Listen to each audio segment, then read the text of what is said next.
자, 이번 시간은 마지막 시간으로서 강원도 디지털 헬스케어 규제 자유 특구에 대한 부분을 말씀드리도록 하겠습니다. 강원도는 다른 광역 지자체에도 모든 이제 특별 지역이 있는데 강원도는 디지털 헬스케어 규제 자유 특구에 지정이 되어 있습니다. 그러면 우리가 디지털 헬스케어에 대한 부분을 한번 알아볼 텐데, 디지털 헬스케어를 알아보기 전에 그러면 헬스케어라는 것이 무엇인지를 확인해 볼 필요가 있습니다. 보시는 바와 같이 우리가 사용하고 있는 용어는 헬스케어와 웰니스라는 용어를 사용합니다. 과거에는 질병이나 질환이 발생한 다음에 이를 체계적이고 효율적으로 관리하는 것에 관심이 집중된 헬스케어가 주목이었다면, 지금은 사전에 질병이나 질환의 발생을 예측하거나 예방하는 것, 즉 웰니스가 대단히 중요한 사항이 되었습니다. 물론 이 두 부분이 지금은 합쳐져서 헬스케어라는 용어로 통용이 됩니다. 과거에는 이렇게 나눠졌다는 부분을 말씀드리는 것이고, 헬스케어는 질병이나 질환의 치료를 위한 행위를 말씀드리고, 웰니스는 건강 상태를 유지하기 위한 행동에 집중하는 것입니다.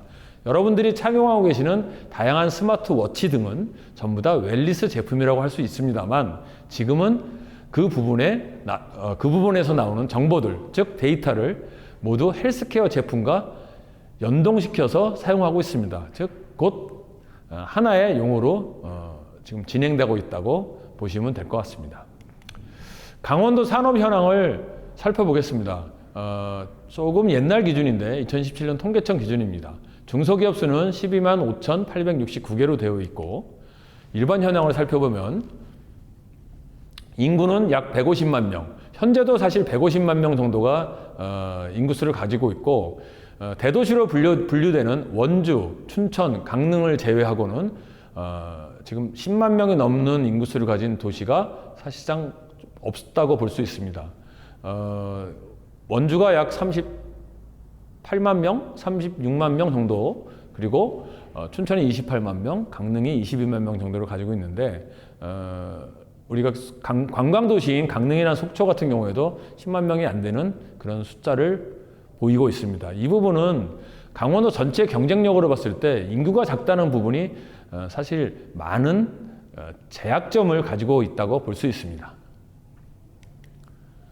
두 번째로 보실 부분은 경제활동 및 재정 자립도입니다. 과거 데이터지만 경제활동이나 재정 자립도도 그렇게 높지는 않다는 걸 볼 수 있습니다. 또 수출과 수입 면에서도 전국 대비 그렇게 상위에 분포하고 있지는 않다는 부분을 보일 수 있고, 그리고 강원도의 3대 수출 품목인 이러한 부분들도 각각의 항목을 봤을 때는 숫자를 보이고 있습니다만, 전체적인 항목을 봤을 때는 그러니까 전국적인 항목으로 비교했을 때는 좀 미미한 역할을 맡고 있다고 볼 수 있습니다.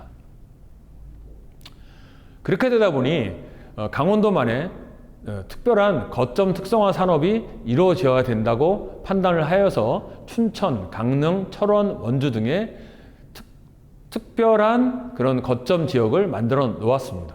춘천 같은 경우에는 바이오 부분에 집중되었고, 강릉 같은 경우에는 세라믹 첨단 소재, 그리고 철원은 나노 소재, 원주는 디지털 헬스케어가 집중되었는데, 이 데이터는 다소 예전 데이터이기 때문에 지금은 새로운 그 ICT 융합 정책들을 만들고 있는 때입니다. 그래서 앞으로 어떠한 정책들이 어떻게 발전될지는 계속 지켜봐야 될 상황이고, 물론 ICT 융합이 그 모든 부분의 핵심 코어가 될 것이라고 생각합니다. 강원도는 2019년 7월 24일 날 디지털 헬스케어 규제 자유 특구로 지정이 되었습니다. 지정 기간은 2019년 8월 9일부터 내년 8월 8일까지 48개월 동안입니다. 강원도, 춘천, 원주를 중심으로 바이오 헬스케어 특화 산업을 육성 지원하는 것이 주 목적이고, 세계 사업, 관련 규제, 샌드박스 6건 등의 실증 특례를 만들게 됩니다. 이미 어느 정도의 효과를 보였고 상당한 부분의 진척도를 보이고 있습니다. 문제는 2023년 이후에 어떠한 강원도만의 특화된 경제 지원 정책이 나와야 된다는 것입니다. 이미 현 정부에서 또는 새로 들어선 강원도정에서 이러한 부분들에 대한 집중적인 컨설팅을 받고 있는 중이고, 내년부터 시작되는 새로운 ICT 정책들을 발굴해 나가고 있습니다. 지금까지 했던 다양한 디지털 헬스케어 규제자유 특구의 순 기능을 더욱 발전시키는 그런 역할이 이루어질 것이라고 믿어 의심치 않습니다. 강원도 디지털 헬스케어 산업 현황을 살펴보도록 하겠습니다. 2017년 기준에 디지털 헬스케어 산업 현황은 생산액이 9,400억 정도 되는데, 물론 지금은 1조 원대로 늘어난 것으로 알고 있습니다. 또한 관련 산업 현황도 매해 증가 추세를 이루고 있습니다. 이러한 디지털 헬스케어를 실증하는 세 가지 서비스 실증 사업이 다음과 같이 개발되었습니다. 첫 번째는 의료정보 기반의 건강관리 서비스 실증입니다. 의료정보 기반의 건강관리 서비스 실증은 DE와를 활용한 인플루엔자 백신 수요 예측 인공지능 시스템을 실증하여서 실제 활용하고 있습니다. 두 번째는 IoMT 기반의 원격 의료 서비스 실증입니다. 원격 의료 서비스에 대한 부분은 많은 분들이 궁금해 하시거나 또는 관심이 있어 하실 텐데, 이미 어느 정도의 기술 기반은 모두 만들어진 상황입니다. 다만 제도적이고 정책적인 부분이 뒷받침되어야 전 국민이 사용할 수 있는 원격 의료 서비스가 나올 것이라고 생각합니다. 물론 이 부분은 정치권이나 제도권에서 충분히 검토하고 있는 중으로 알고 있고, 빠른 시일 내에 원격 의료 서비스가 우리 곁으로 다가올 것이라고 생각합니다. 세 번째는 이동형 X선 진단 시스템을 활용한 응급 현장 의료 서비스 개발 실증입니다.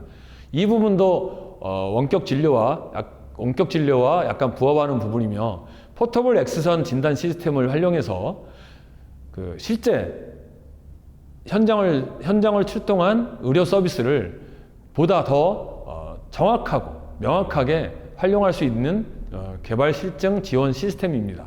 이러한 디지털 헬스케어 지원 정책들은 앞으로 더욱 발전되어야 될 것이고, 그리고 이런 부분들이 우리 강원도민의 또는 대한민국 전체의 삶의 질을 높여주는 그런 매개체 역할을 할 것이라 생각합니다.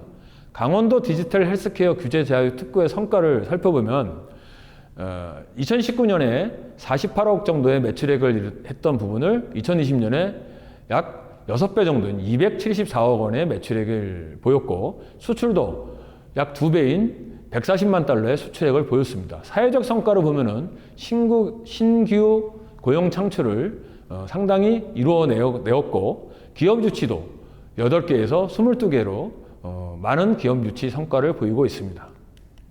이와 같이 디지털 헬스케어는 강원도의 어떠한 성장점을 뒷받침해주는 그런 정책이 되었습니다. 앞으로도 이와 같은 정책들이 지속적으로 발굴되고 유지되기를 진심으로 개인적인 또는 저와 같이 기업을 하는 모든 인들이 바라는 그런 항목이라고 생각하며, 지금 정책들을 만들어 주시는 분들께서는 이런 것들을 간과하지 마시고 도민의 삶의 질 향상 그리고 도민 기업의 발전을 위해서 같이 노력해 주실 것을 당부드리겠습니다.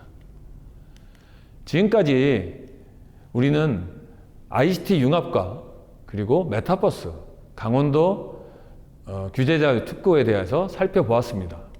이 모든 부분들은 다음과 같이 한마디로 정의할 수 있습니다. 지금 눈에 보이는 그 화면은 우리 지구가 하나의 인터넷으로, 하나의 선으로 연결되어 있는 모습입니다. 이러한 부분들은 과연 어떤 것으로 이루어지는지 살펴볼 필요가 있습니다. 여기서 우리가 주목해야 될 부분은 바로 데이터라는 것입니다. 이제는 데이터가 멀리 있는 그런 추상적인 개념이 아닙니다. 여러분들이 사용하고 계시는 카카오톡이라든지 메신저라든지 이런 부분에서 생성되는 다양한 영상, 음성, 텍스트들은 곧 만들어지는 순간 데이터가 됩니다.